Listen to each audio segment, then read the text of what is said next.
مارچ ہے، آپ لوگوں کا ایونٹ بھی ہونے جا رہا ہے 1 سے 4 تک۔ ماضی میں بھی ہم نے دیکھا ہے جب پریس کلب کے باہر آپ ایونٹ کرتی ہیں تو وہاں پر جو مذہبی طبقہ ہوتا ہے وہ آتے ہیں اور آپ کو وہاں پر ہرڈلز پیش کیے جاتے ہیں، پولیس کی جانب سے بڑی مشکلات ہوتی ہیں آپ کے لیے۔ تو اس بار کیا کوئی این او سی وغیرہ آپ کو مل گئی ہے؟ کیا حکومت نے اجازت دی ہے؟ کیا پلان ہے؟ جی ہم ہر سال کی طرح این او سی ہم اپنا پروسیس کرتے ہیں، این او سی کے لیے اپلائی کرتے ہیں۔ 1 مہینہ پہلے ہم نے این او سی کے لیے اپلائی کر چکے تھے اور ہمیں ایڈمنسٹریشن کی طرف سے کوئی رابطہ نہیں کیا گیا، بلکہ ہم خود بار بار جا کر ان سے کہہ رہے تھے کہ آپ ہمیں بتائیں، ہم نے آپ کو اپنی ٹائمنگ بتا دی ہے، ہم نے آپ کو بتا دیا کہ ہم یہ اپنا پروگرام کریں گے تو آپ ہمیں تحفظ فراہم کریں گے یا نہیں کریں گے۔ انہوں نے پہلے تو جو ہے ہم سے رابطہ نہیں کیا، پچھلے ہفتے میں ہماری ان سے بات ہوئی ہے اور انہوں نے کہا کہ وہ ہمیں این او سی جو ہے وہ نہیں دیں گے، اور ہم نے پھر بھی انہیں اس بات سے مطالعہ کر دیا کہ اپنا پروگرام کریں گے اور یہ ہمارا فرض ہے کہ ہمیں سیکورٹی دی جائے۔ کیا کر سکتے ہیں کہ بچے کو کوئی عورتوں کے برابر کے حقوق پہ اگر کوئی تکلیف ہے تو اس کا تو وہی جواب دے سکتے ہیں، کیونکہ آج تک پاکستان کی عورتیں نہ ان سے کبھی خوفزدہ ہوئی ہیں نہ ہوں گی، اور یہ جو نئی جنریشن دیکھ رہے ہیں یہ خواتین تو اپنا حق چھوڑنے کے لیے، پیچھے ہٹنے کے لیے تیار نہیں ہے کہ اگر مذہب کی کوئی ایک پیٹریارکل انٹرپریٹیشن کر کے وہ عورتوں کو جو ہے وہ گھروں میں اگر وہ بند کرنا چاہتے ہیں تو یہ عورتیں تو بند ہونے کے لیے تیار نہیں ہیں۔ اور پاکستان میں عورتیں کو چھوٹا سا گروپ تو ہے نہیں ہے، ہم 12 کروڑ عورتیں ہیں، اور اگر ہم جو ہے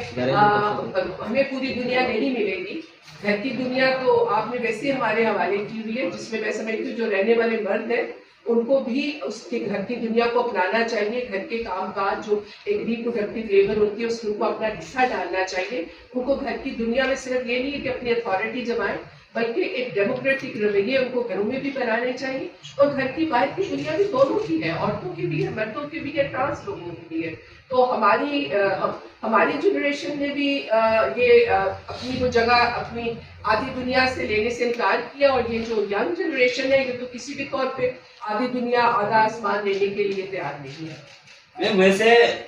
گھر کی حکمرانی باہر بھی خواتین کی ہی ہوتی ہے، تو پھر خواتین کو کس قسم کی آزادی چاہیے؟ آپ کون سی مرضی کے بغیر تو کوئی کام ہوتا ہی نہیں ہے۔ پاکستان میں رہتے ہیں، مجھے نہیں پتا آپ کون سے پاکستان میں ہیں۔ آپ دیکھیں کہ ایون دنیا میں گلوبل جینڈر گیپ انڈیکس میں پاکستان انفارچونیٹلی سب سے نیچے آ گیا ہے۔ آئے روز آپ دیکھتے ہیں کہ پاکستان میں پوری دنیا میں عورتیں مردوں سے زیادہ جیتی ہیں، پاکستان واحد ان چند ممالک میں ہے جو عورتیں مردوں سے کم جیتی ہیں۔ ہم 49% ہیں، یا ہم نہیں کہہ رہے، یہ آپ کا جو لیبر فورس آپ دیکھیں جو آپ کا بیورو آف اسٹیٹسٹکس میں جو سینسس ہوا ہے وہ یہ کہہ رہا ہے کہ عورتیں پاکستان کی 49% ہیں، جبکہ دنیا میں عورتیں 51% ہیں۔ ہم کیوں 49% ہیں؟ اس کی وجہ یہی صنفی تعصبات ہیں۔ چھوٹی چھوٹی آپ دیکھیں انفنٹ موٹیلٹی ریٹ زیادہ ہے، آپ دیکھیں ہماری عورتیں جو ہے میٹرنل موٹیلٹی میں کتنی ہماری عورتیں مرتی ہیں، آپ دیکھیں ارلی میرجز کی وجہ سے کتنی اموات ہوتی ہیں، پھر جینڈر بیسڈ وائلنس میں کتنی عورتیں مرتی ہیں، اور پھر جو عورتیں کام کے لیے نکلتی ہیں ان کو آپ نے سب کو جو ایک غیر رسمی شعبے کے اندر عورتیں کام کرتی ہیں۔ آپ کو معلوم ہونا چاہیے کہ پاکستان کا جو معیشت کا رسمی شعبہ ہے اور جو غیر رسمی شعبہ ہے، غیر رسمی شعبہ معیشت کے رسمی شعبے سے 3 گنا بڑا ہے، 3 گنا، اور اس میں جو مزدور ہے 70% جو اس پہ کام کرنے والے مزدور ہیں وہ عورتیں ہیں۔ آپ کی عورتیں دیہی علاقوں میں بھی کام کرتی ہیں، لائف اسٹاک وہ سنبھالتی ہیں، کاٹن پکنگ کا کام وہ کرتی ہیں، پورا آپ دیکھیں کہ جو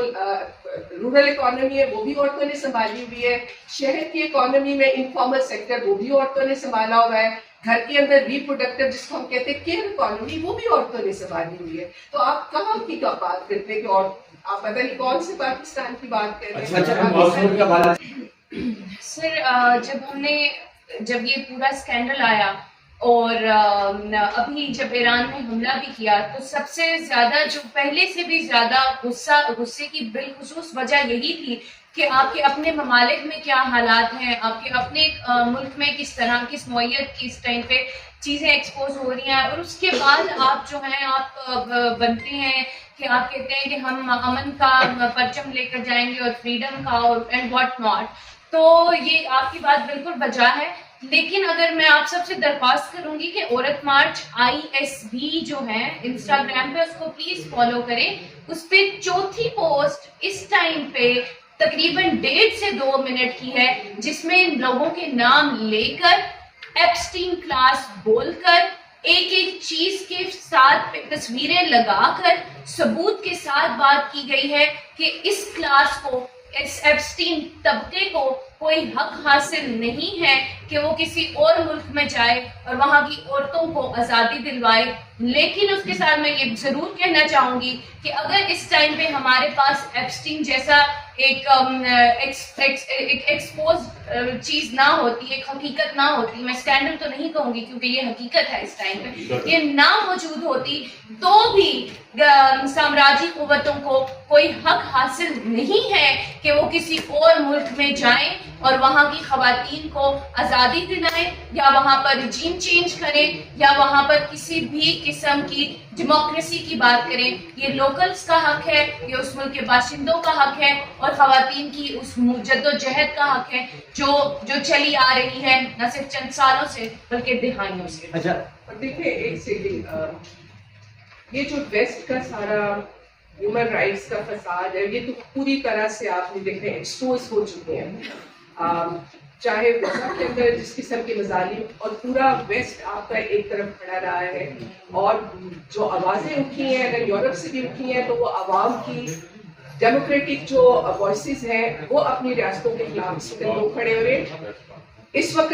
یہ جو ایپسٹین کلاس ہے اس کے حوالے سے بھی آپ دیکھیں گے جو ایران پر جو حملہ ہوا ہے، اس میں جو سب سے بڑے بڑے جلوس نکل رہے ہیں وہ اس وقت مغربی ممالک میں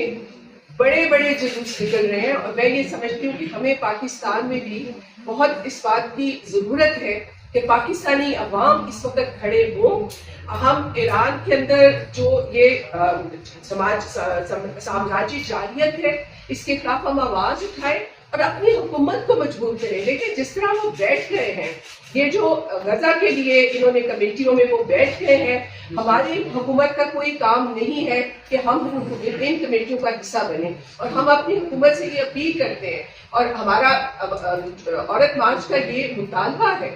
کہ پاکستانی حکومت جو ہے وہ اس وقت ایک انڈیپینڈنٹ پوزیشن لیتے ہوئے امریکہ کی جو ہماری فارن پالیسی ہے، جو ہم پچھلے 70 سال سے ان کی گود میں بیٹھ کے فرنٹ لائن کا ہم کردار ادا کر رہے ہیں، اس وقت ہم اپنی فارن پالیسی کو ریوائز کریں اور ہم اپنے خطے کے اندر اپنے جو ہمارے سایہ ممالک ہیں ان کے ساتھ ہم بیٹھ کے پیس کی، امن کی بیٹھ کے بات کریں اور ایک دوسرے کی پروٹیکشن کی ذمہ داری لیں، کولیکٹیو ذمہ داری لیں. اس ریجن کے اندر اگر آج ایران نشانہ بن رہا ہے یا اس سے پہلے افغانستان بنا ہے تو کل کو پاکستان بھی اس کی لسٹ پہ ہوگا. یہ پاکستان کی ذمہ داری ہے کیونکہ آپ ایک نیوکلیئر اسٹیٹ بن چکے ہیں کہ آپ اپنے پورے ریجن کے اندر جو ہے لوگوں کو اکٹھا کریں اور اس ریجن کے اندر امن کے لیے اور وار کے خلاف جو ہے ایک ریجنل جو پیکٹ ہے وہ جو بنائے اس میں پاکستان کی حکومت کو ایک لیڈ رول لینا چاہیے. اور وہ اسی وقت لے گا جب ہم امریکہ کی جو یہ کہوں گی کہ جو امریکہ کے لیے ہم ہمیشہ ایک پروسٹیٹیوشن کا کردار ادا کرتے ہیں جس میں ہم اپنی ان کی لڑائیاں ہم لڑتے ہیں اور ہم نے پورے پاکستان کی عوام کو جو ہے وہ ایک خطرناک صورتحال میں مبتلا کر دی ہے، چاہے وہ آپ دیکھیں افغانستان کی لڑائی ہو. تو اس وجہ سے ہمارا یہ مطالبہ ہے کہ ہم اس کے اوپر اپنی حکومت کے اوپر بھی دباؤ ڈالیں. دیکھیں شبیلہ فاروقی نے قانون جو پیش کیا، ہم اس کی بالکل ہم نے اس کی بھرپور حمایت کی اور لوگوں نے بڑی بات کی کہ ڈھونڈنا جو ہے اس کو کیوں آپ وائلنس کر رہے ہیں. ہم سمجھتے ہیں کہ فیملی کے اندر عورت اور مرد کا رشتہ برابری کا رشتہ ہے، اس میں مرد کو حق نہیں ہے یا شوہر کو حق نہیں ہے کہ وہ بیوی کو گھورے. ڈھونڈنا بھی تشدد کی پہلی شکل ہے. جب آپ کسی کے ساتھ آپ کی رسپیکٹ نہیں ہوتی، اس انسان کے لیے آپ کے دل میں کوئی رسپیکٹ نہیں ہوتی، تب آپ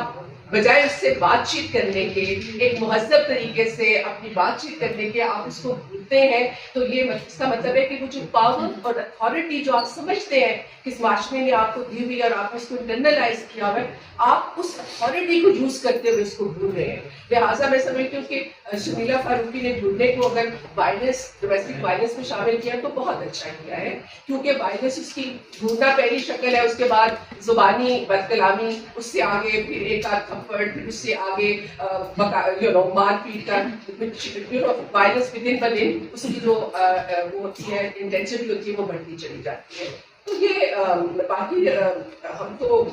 ہم سمجھتے ہیں کہ اسلام آباد میں یہ قانون لیٹ آیا ہے، بہت پہلے آ جانا چاہیے. اور ایک اور بات سر، ابھی آپ نے سوال کیا، ہم نے ابھی یہاں پہ مینشن کیا تھا کہ جب ایسے قانون کو متعارف کرانے کی کوشش کی جاتی ہے تو ہمیشہ سے ایک بیک لیش آتا ہے، اور وہ بیک لیش ہمارے جو پارلیمنٹ میں حکمران بیٹھے ہیں انہی میں سے آتا ہے. جب یہ چائلڈ میرج کی جو ہماری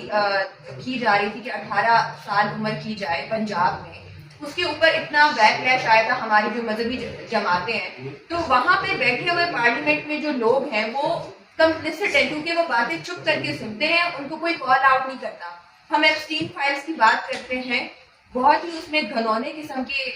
جو جرائم ہیں وہ خواتین اور بچوں کے خلاف ہمیں وہ دکھائے گئے. کیا اس طرح کی باتوں سے کیوں نہیں ہماری عوام اس کے لیے تو بہت بڑھ چڑھ کر بول رہی ہے، پر ہمارے ملک میں جب اس طرح کی کام ہوتے ہیں تو ہم اس کے اوپر کیوں اتنا آؤٹریج نہیں دکھاتے یا اتنا غصہ نہیں دکھاتے؟ وہ سب کر سکے کیونکہ ان کے پاس وہ پاور تھی. اور یہاں کے جو ہمارا جو ایک پیٹریارکل مائنڈ سیٹ ہے، اگر قانون آ بھی رہے ہیں تو وہ اس کو اتنا ریزسٹ کرتا ہے، اور بہت سے لوگ عوام اور پارلیمنٹ میں بیٹھے ہوئے لوگ اس کو صحیح سمجھتے ہیں، اس کو سمجھتے ہیں کہ یہ جو اسلام کا نام استعمال کر لیتے ہیں اور اس کو کہتے ہیں کہ یہ ہم ٹھیک بات کر رہے ہیں، یہ اسلام کے خلاف ہے، یا جو ہے کم عمری کی شادیاں جو ہیں وہ ہونی چاہیے. تو اس کے اوپر وہ آؤٹریج نہ ہماری عوام سے آتا ہے، نہ ہمارے حکمرانوں سے آتا ہے، اور نہ ہی آئی ایم سوری ٹو سے اتنا زیادہ میڈیا کی طرف.